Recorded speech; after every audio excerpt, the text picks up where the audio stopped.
اگر اللہ سب بندوں کو کھلا رزق دے دیتا تو وہ سرکشی پر اتر آتے۔ بعض دفعہ ہم نے یہ دیکھا ہے کہ مفلسی بھی سرکشی کی طرف لے جاتی ہے۔ تو یہاں اللہ تو صرف مال دے رہا ہے بے تحاشا، اللہ تعالیٰ فرماتا ہے کہ نہیں، میری آپ نے شروع میں بات فرمائی تھی حکمت، اللہ تعالیٰ کو یہ کائنات چلانی بھی ہے، تو اس کا جو حکیمانہ نظام ہے وہ اسے معلوم ہے کسے کم دینا ہے کسے زیادہ دینا ہے۔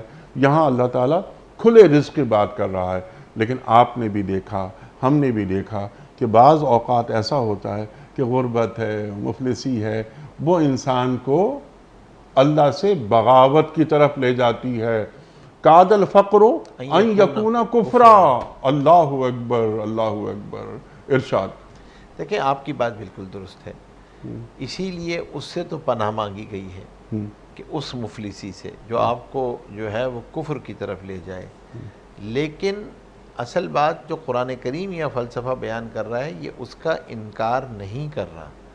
اس کے لیے تو قرآن کریم نے جتنی اس دین نے، آپ سوچیں نا، قرآن کریم کا مزاج دیکھیں، دین کا مزاج دیکھیں، انفاق کا مزاج دیکھیں کہ خرچ کرنے کو بھی عبادت بتایا، اور اگر کوئی غلطی ہو جائے تو اس کے ازالے کی صورت بھی انفاق ہی بتائی۔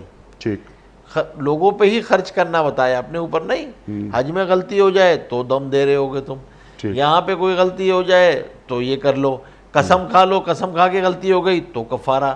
کیا کرو؟ لوگوں کو کھلاؤ، لوگوں کو کھلاؤ، لوگوں کو کھلاؤ، لوگوں میں مال۔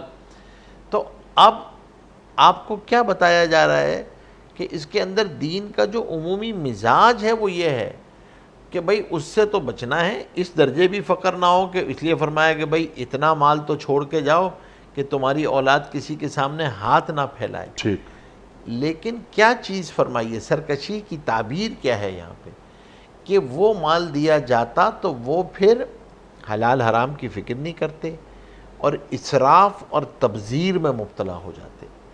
فضول خرچی، تبذیر کسے کہتے ہیں؟ تبذیر بے محل خرچ کرنا اور اپنے پیسوں کو اڑانا۔